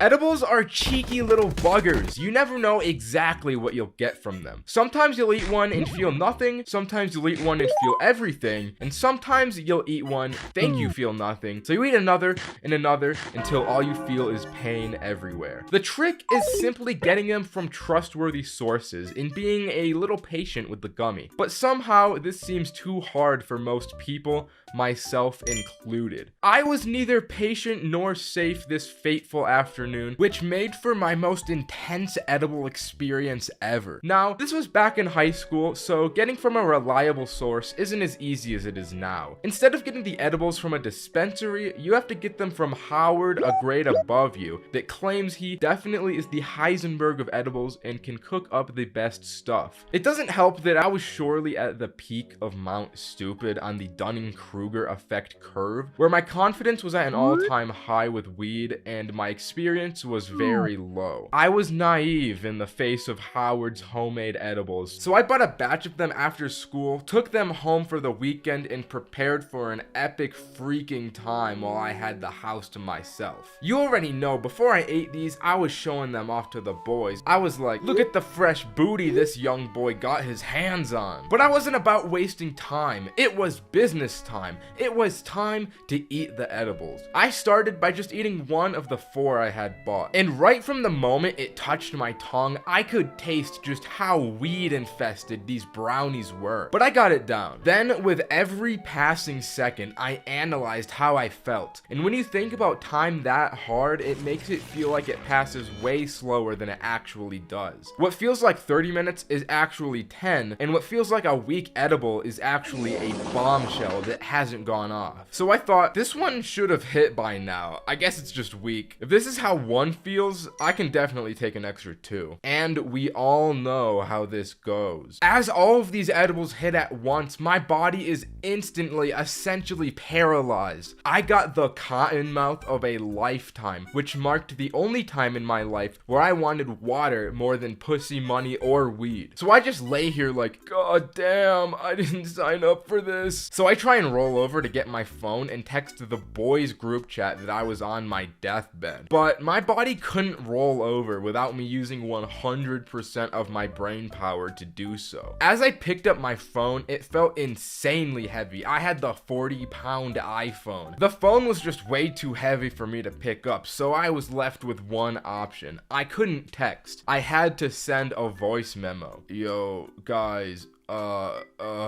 this shit is hitting for real. I think I need help. Send over the reinforcements to my place. I'm dying. Which was a pretty funny message to follow from the previous one. So once the message was out, so was I. My body shut down for I don't even know how long. But when I came back into consciousness, it was like I was viewing myself laying in the bed from a third-person view. This didn't last long though, because I got back to my body pretty quickly. But for a moment there, when I saw myself, I thought that I had died and I was leaving my body, but somehow I rationalized myself out of it and thought, there's no way I'm dying. I'm just on a lot of drugs. People always think they're gonna die when they're like this. I don't know how I was able to rationalize myself out of thinking I was dying considering how high I was, but I guess I'm just the GOAT. I can just do it. So I look over at my phone and I see that Roman is calling me. What's up, bro? Are you good, bro? Partially. Come over to my house though. So we came over with Cole and Adam, and as they rang the doorbell, I was faced with a real dilemma. Shit. How am I gonna let them into my house? So I tried to stand up, but instantly just fell on the ground. I had to crawl on the ground over to the stairs and I just fell down them. I was way too high. There was honestly no other way I could get down, but I was also so high I didn't feel pain from falling down the stairs, so it was all good. I unlocked the door still on the ground with my toes and then just kicked it as hard as I could to let them know they could come in. The three of them stood over my lifeless body and asked, "Bro, are you okay? How do you feel?" So I reached into my pocket and I pulled out the last brownie. Boys, eat this. You'll know a fraction of what I've been through if you eat this. But I need water first. So I get my water, and surprisingly, the three of them just split the brownie and ate it like that. I guess high school boys are just that desperate they go feral at the sight of any free weed. I wanted to be transported to the couch, so I got picked up from my limbs and brought over to the most comfy couch I've ever felt. We turned on the TV and the first channel that was on was Paw Patrol. It was incomprehensible to me. Then I got some of the most devilish munchies in my life. So I postmated Chipotle. But at this time, the three of these boys were also starting to feel the munchies. Despite eating that small portion of the brownies, it was hitting them enough. So Adam was like, "Bro, I'm so hungry." And my high ass replied, "Oh, me too, don't worry, I'm gonna get Postmates." And I ordered another Chipotle burrito for me and Adam, forgetting that I had ordered the Postmates prior. I guess the group of these three guys picked up on this, so they started to get me to order as much Postmates as they could. Once the burritos started coming in, I'm freaking out because I don't understand where all of these orders are coming from. I thought I had discovered a real life infinite food glitch because 4 different orders and 7 different burritos were delivered to my house. But alas, it was just my friends sucking me dry of every cent I have. So we got all of our burritos, brought them in a big pile, we held our hands around the burritos, and we prayed for this meal.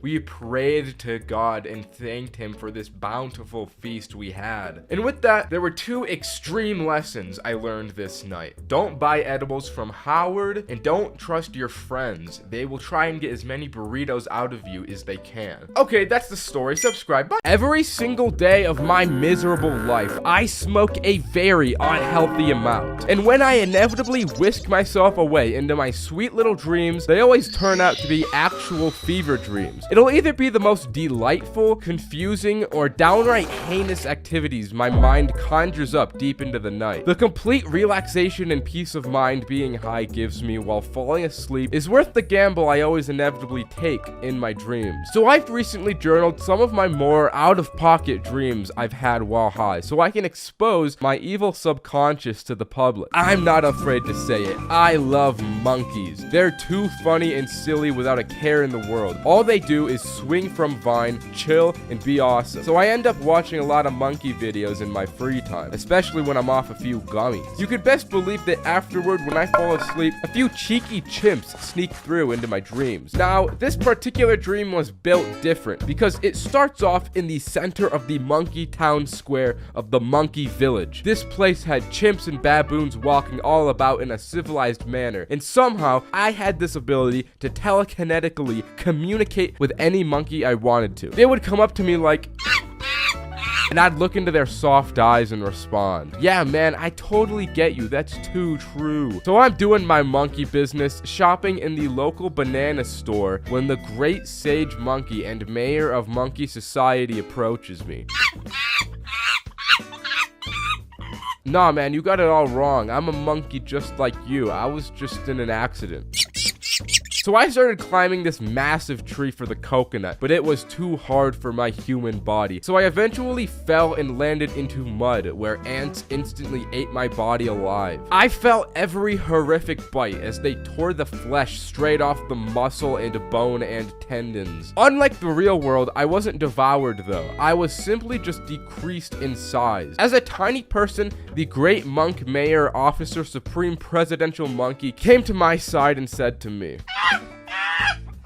I had never felt such disappointment in a chimp's eyes. Then I was quickly thrown into a trash can. It was an abrupt ending, but I mean, these are just dreams. I can't help what happens. Now that was a little dark, so let's lighten the mood. So I keep having dreams about prison. Whenever I go to bed, I more often than not dream I'm in a jail cell locked behind iron bars. This particular high-induced prison dream was a little different than the other ones I've had because it was also completely lucid. I had full control over my thoughts and actions. And for some reason, I was in an all-female prison, despite being a large, smelly man. I vividly remember the first thought I had to myself being, I gotta riz up these prison ladies, sheesh. Then grabbing the bars containing me with my huge arms and ripping them out of the walls one by one. Despite being aware it was a dream, I lost all control. As soon as I stepped out and all these fine dames laid eyes on me, I knew what was about to happen. One by one, each of these women slowly approached me. And right before it was about to get epic, I woke up into a sleep paralysis episode. I was laying in my infested bed as I remember it, but I couldn't move my bones or muscles. Then shadow people started to move out of the closet and slowly approach me. It was just like my dream prior, except that instead of hot babes, it was horrific eldritch underworld demons that probably wanted to kill me. They stood over my lifeless husk of a body, and as I looked them in the eyes, they just looked back. I was so scared I would have shit myself if I had bodily autonomy and wasn't paralyzed. Once I got my bodily control back though, the demons disappeared and I made a sound that sounded something like this. I just wish I got to stay in the prior dream just a little longer, man. There was another day where I was watching the Industry Baby music video non-stop just because I thought it was cool and the song is amazing. amazing. As I went to sleep, I had a really cool dream that involved a new strain of herpes that widely spread throughout the United States. It was very infectious and extremely life-threatening. So much so that it got to my entire family and I watched everyone I know and love slowly die in front of my eyes. I was not immune either because the strain eventually got to me and I had to see all my awesome and vascular muscles slowly drain away until I was but skin and bone disintegrating into nothingness. All that was left was to be welcomed into the afterlife's cold embrace. It was probably the coolest dream I've ever had. But throughout all these high dreams, my real high dream is to one day eventually smoke weed with Pokemon. I think that would make for a banger video, am I right? Anyways, I was just like Drake these nights because I would get so high I would be out like a light. And that's the video. Subscribe. I feel like everyone's first time eating edibles involves disappointment, quickly followed by a wave of high hitting like the GTA 5 train. It's just unstoppable, leaving yourself floating at the mercy of the sea of THC, just hoping you didn't get too high. It's the classic these edibles ain't shit dilemma. And in my case, my first edibles really were shit because the mixture of THC in these brownies I got were just not evenly spread throughout. I got my first edibles from this one kid I went to school with. I didn't really know the guy, but I knew Roman and he knew the guy, so I trusted the guy. He had baked his own edible brownies he was selling at school, so I decided to jump on the opportunity and I bought 3 of them for Cole, Roman, and me. We got through our day of school with the weekend ahead of us, so we decided to all assemble at Roman's place that night and eat the brownies. And if anything bad were to happen, we had Saturday and Sunday to recover from this. So it's around 6 p.m. and the 3 of us are all bunkered down in Roman's bedroom. We had prepared for the munchies, so we had boxes of Oreos, bags of Doritos, and 3 Happy Meals for the 3 of us. We got our brownies and we prepared to enter the high. Wherever this brownie takes us, we don't know. We could very well come out of this new men. Let us surrender to the high in complete acceptance. There's no fighting what's to come. So after the epic speech, we eat our brownies and we start playing Minecraft. We make a new world with the hopes that we'll make some weird stuff we can look back on when we're sober, but I won't lie, we don't end up playing the game for very long. Just about every 4 or 5 minutes, we're all like, feel anything yet? No. Nah. Damn, I hope we didn't get scammed. After 30 minutes or so pass, Cole just falls over and starts laughing. These brownies hit him hard. Almost as hard as the carbon monoxide poisoning that will be taking out Chains for real on the 16th of October, 2023 at 4:08 a.m. The 2 of us turn around and this dude is already shredding into the Happy Meal with no remorse. Damn, that shit must have really hit. Seeing Cole act a fool had some kind of chain reaction on me because I started to feel these brownies almost right away and I started tearing into my Happy Meal with no remorse. We get our toys out and at the time McDonald's had Frozen 2 toys, so I got this man that looks like he's made out of literal shit and Cole got the same guy. These toys were also projectiles, so we're just shooting each other with the shit man and losing it. This whole time Roman is just sitting here sober as a doorknob. I mentioned how the THC wasn't spread evenly throughout the brownies. What ended up happening of that was Roman didn't get high at all, while Cole and I got a super concentrated part of the batch. So we're having a good time while Roman just has to assume the parental figure position for the night. It's unfortunate, but Roman never experiences fortune, so it is what it is. The 2 of us completely ignore Minecraft to destroy every crumb of food we have. I start getting thirsty, so I leave the room and I start walking to the kitchen. I see Roman's mom coming in my direction, so I quickly just make a turn to go into the bathroom to avoid her. When I walk into the bathroom, it feels so still. It's a little cold and there's not a sound. I stare at myself in the mirror for like 10 minutes without breaking eye contact, and I just think to myself, damn, I'm really just a guy on drugs right now. My thoughts get broken by a loud thump from outside the room, so I go out and I go back to the bedroom and I just see all the Happy Meal boxes crushed flat on the ground. Cole is just walking around talking about Don Juan, some Spanish dude that seduces women, I guess. I don't really know. I'm like, yo, what was that noise? And I don't even know what Roman said back to me because I just enter a new dimension in this moment. I don't know what it is, but I'm just hit so hard. I tune out the entire external world and get taken somewhere entirely different. I lay on the bed and just focus all my attention on the sound of the Minecraft soundtrack that's still playing on the game we abandoned. Me and the bed just become one being, and I'm like this for the rest of the night. I don't even notice it, but Cole and Roman leave the room, and apparently they went off on a walk and got chased by a dog or something. I'm not all too sure because I was gone and out for the rest of the night, but that's just what they told me. The next morning, I woke up feeling super tired, but it was also kind of a nice tired. I just felt chill. Roman was fine, but Cole's pants had an entire bottom half of the leg ripped off. I was in such a chill mindset, I didn't even bother to ask, but it seemed like those two really went through some shit. Once the night was over and I had successfully done my first edible, I look back on it glad that Roman didn't get to experience it at all, because fuck him.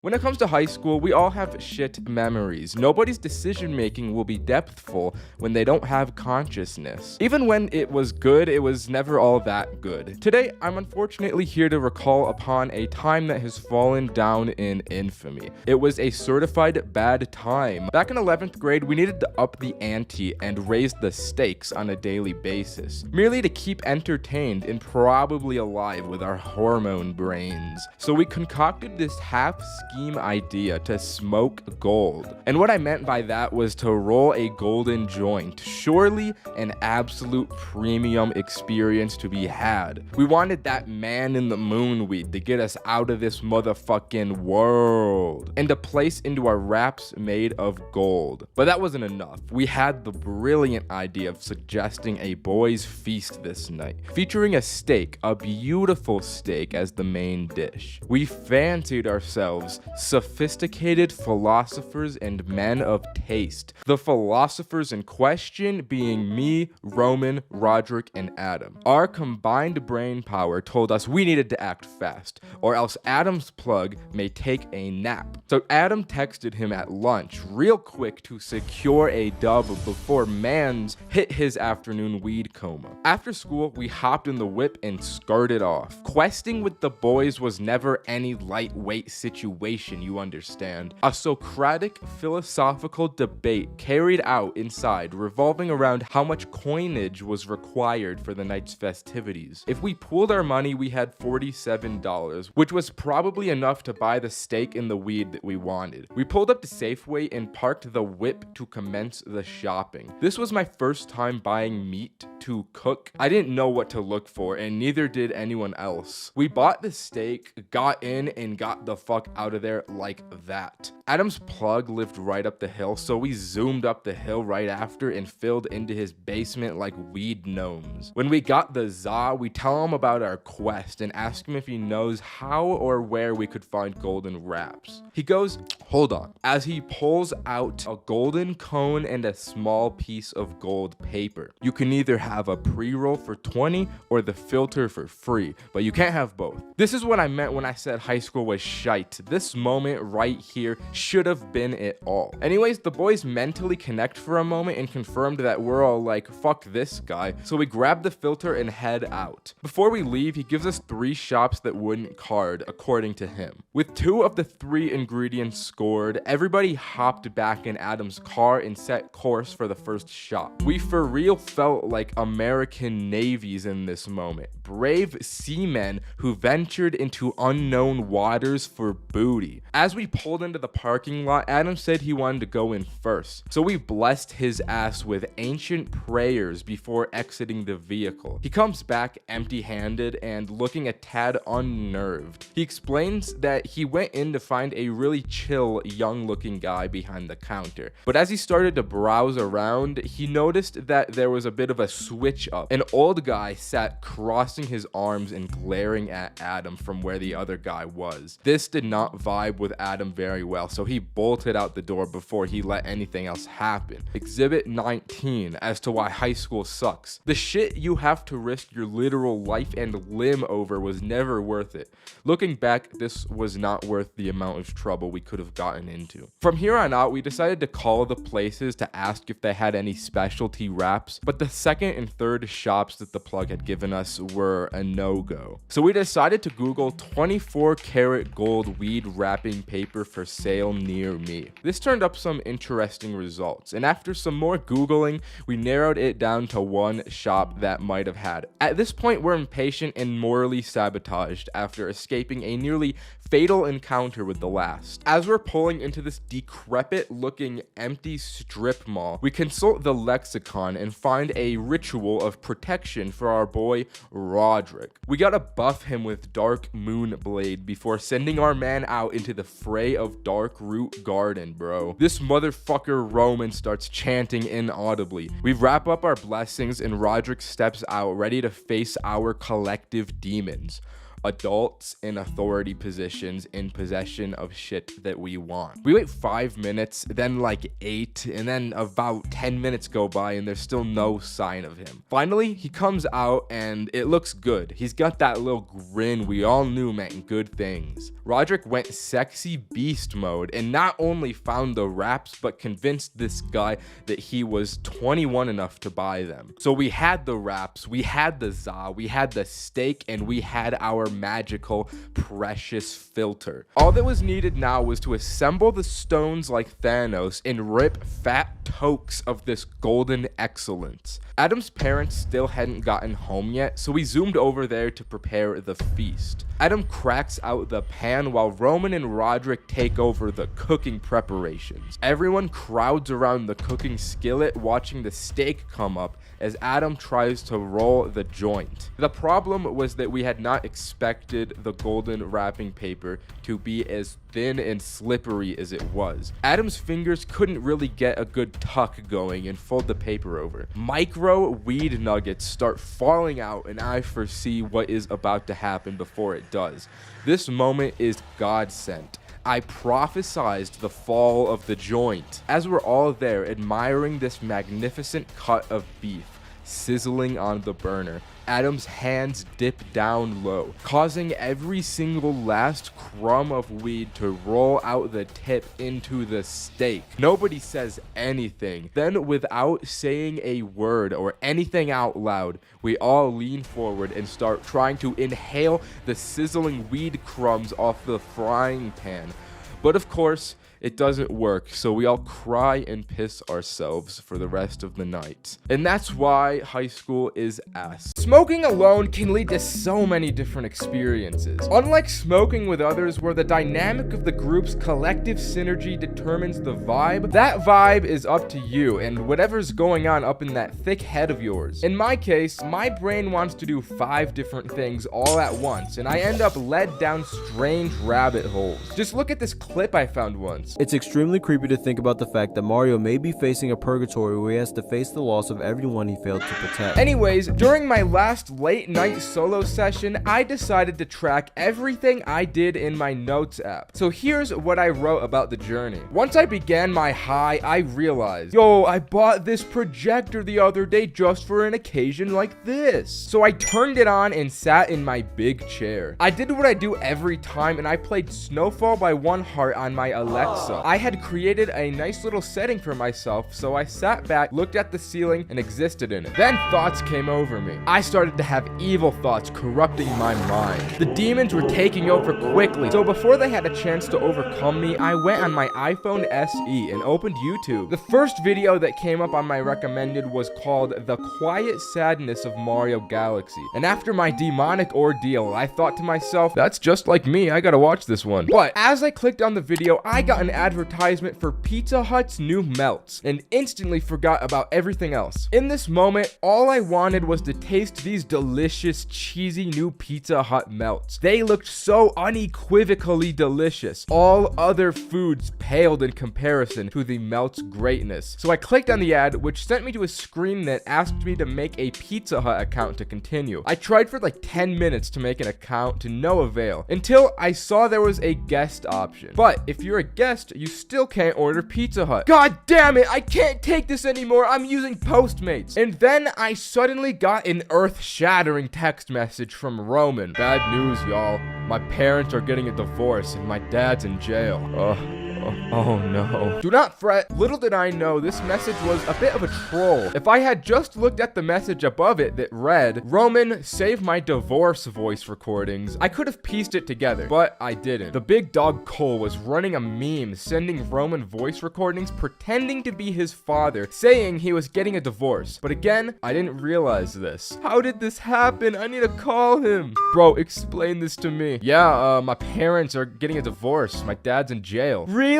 Yep, he's in jail, rotting and divorced. Well, he didn't seem too bothered by that. Oh god, I'm so hungry. I need that Postmates. I had finally ordered the elusive melts, and while waiting for them, I decided to go back and watch that Mario video. I got probably 1 minute exactly into my viewing until my eyes cheekily shifted down to the first recommended video, being one of those house building process videos. This joint would hit right now, sheesh. As you can imagine, it didn't take long for my brain to start thinking something else. I bet I could build a house. Why don't I just build one right now? I'll play Minecraft and show this guy he could only dream to build a house as good as me. I turned on the PS4 to see the game disc wasn't in, and I'd have to get up from my chair to solve this problem. So I just sat there and did nothing. This allowed my demons, corruption, and evil sludge to coat my mind once again with its wickedness until... Pizza time! Pizza time! Forgetting the existentialism, I instantly ran to the door to acquire the payload. It seems it was just a little too fast though, because as soon as I opened the door... Thanks. It was finally time. The moment we'd all been waiting for. All the blood, sweat, and tears were about to finally pay off in this massive climax of an event.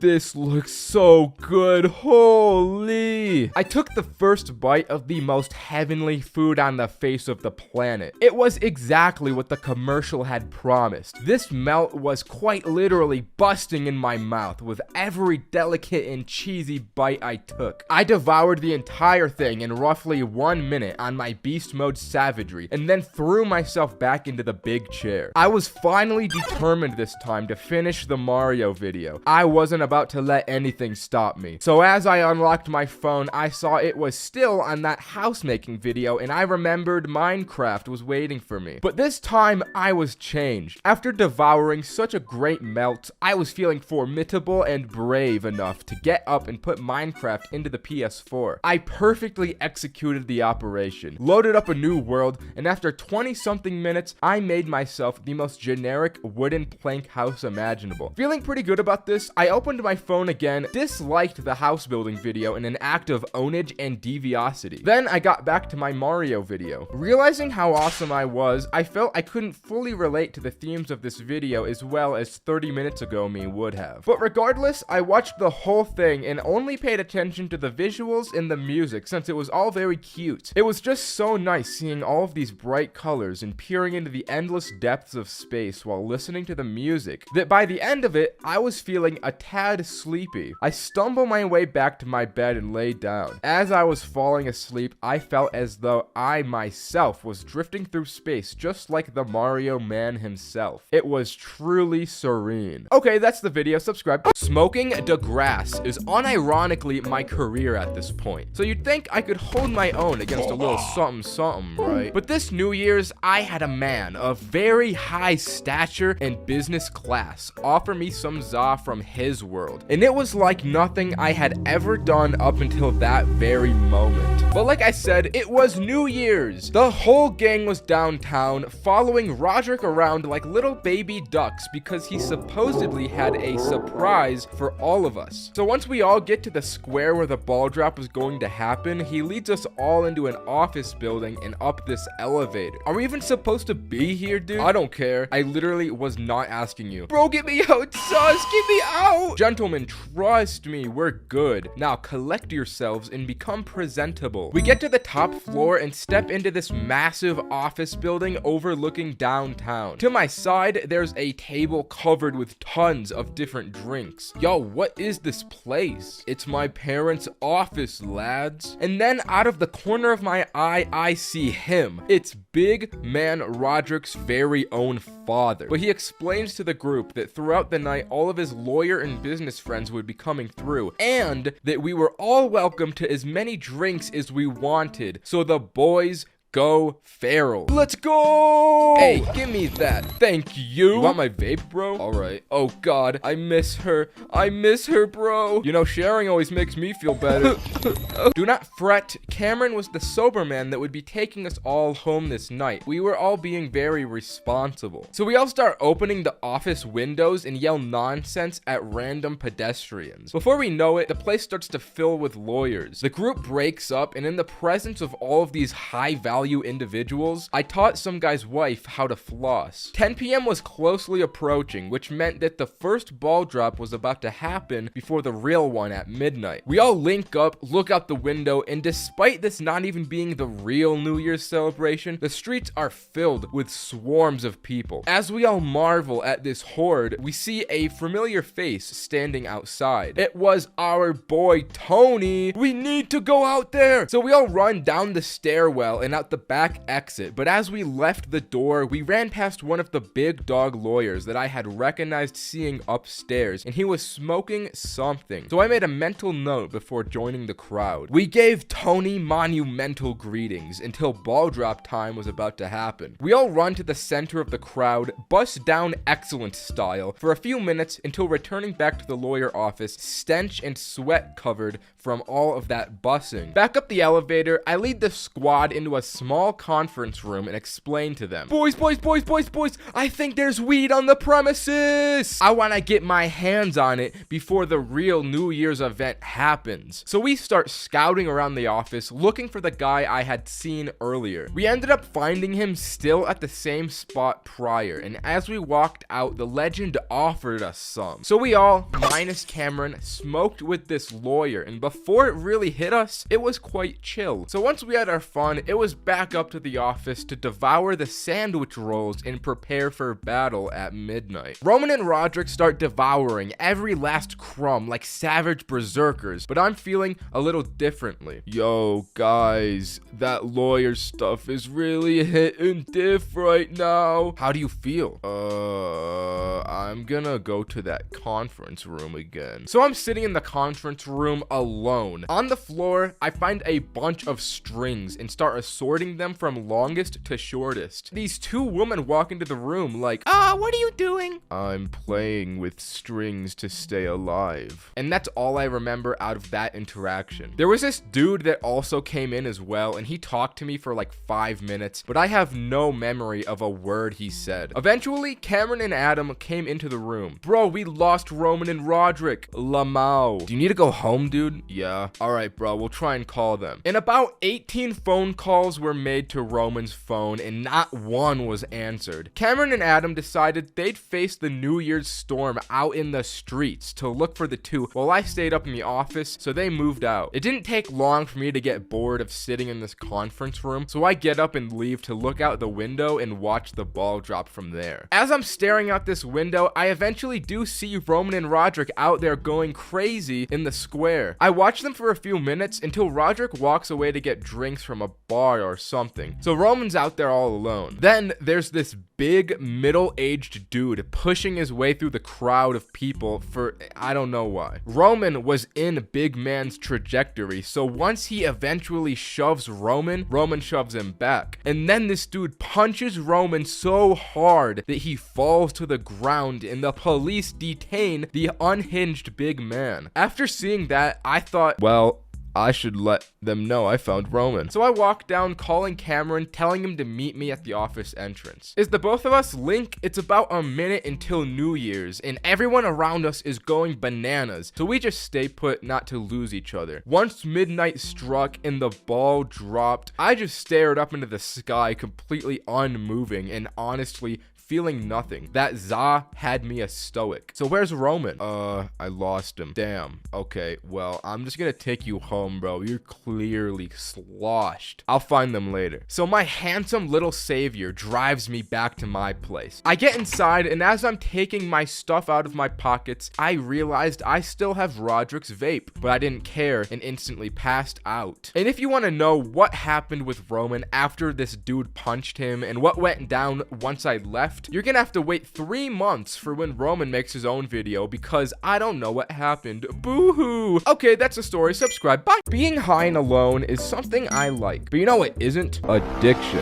And if you're watching this video, there's a 99% probability that we share the same addiction, and that's short form content. I go on these jaunts just about every non-consciously waking moment of my life. So this particular night of me being high and alone served to free me of this terrible addiction because every time I opened short form content throughout the night, I made myself eat an extra edible in an act of hopefully stopping my addiction. But it only kinda worked. Here's what happened. Right off rip, after eating this gummy, I cleaned my entire house. I was an unstoppable force of cleanliness off these gummies. But afterward, I quickly went back to my addiction. Not YouTube Shorts, I mean gambling. This is gonna be huge. I'm gonna open a freaking case, dude. Holy crap.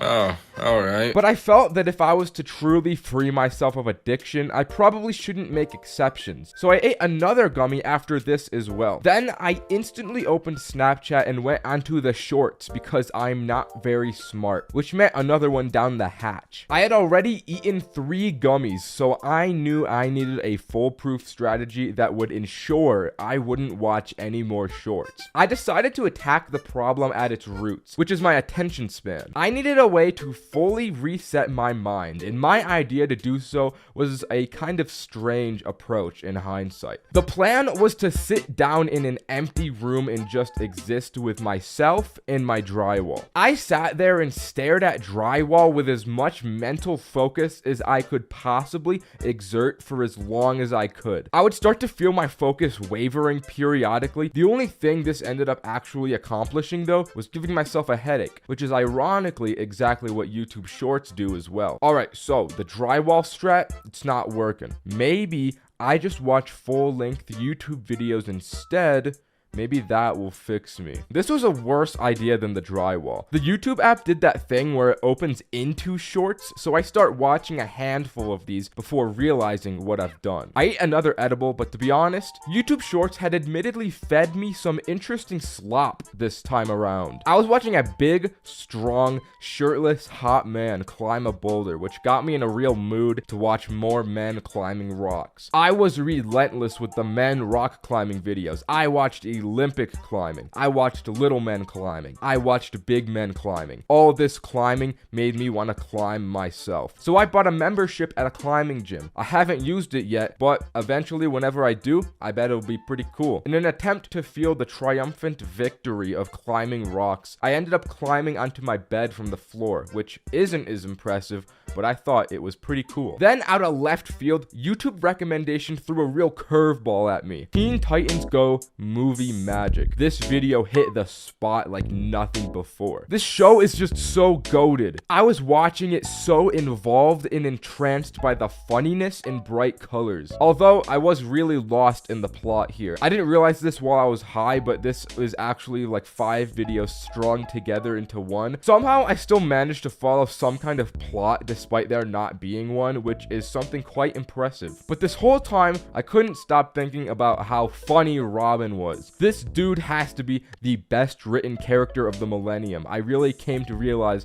the delicate intricacies of his character here. The only downside of this show is that it's bright and fast and really cool. Just like everything else, it was bad for my attention span. I needed to find some other method to fix myself. I search on Google how to slow attention span and find this article. After reading it, at the end, they recommend behavior therapy, which I don't need. So the article was shit and it didn't help me at all. Considering that the other things in this article were chewing gum and drinking water, I came to realize after reading this that I'm actually doing everything perfectly and optimally for fixing my attention span, if that's really all it takes. I guess I'm just left to live in torment and evil constantly. Afterward, I went down a massive YouTube rabbit hole, so I'll just give you some of the good ones before I went bye-bye sleep time for the night. And trust me, the last one will change something in you. So I watched how to turn a Lego man into meth. Then I watched pirate videos about how to be pirates. Those ones were pretty sweet. I learned how to become the Pope. I watched this video and legitimately did not listen to one word for the entire 30 minutes. I watched for an hour about the Napoleonic Wars. I've never given a squat about history at all in my life, so I don't know why I watched this, but it was interesting. I found out how to board an airplane. Then I watched a ton of these kid gaming videos and they went so hard. But the biggest video I watched was this one. This video is something special.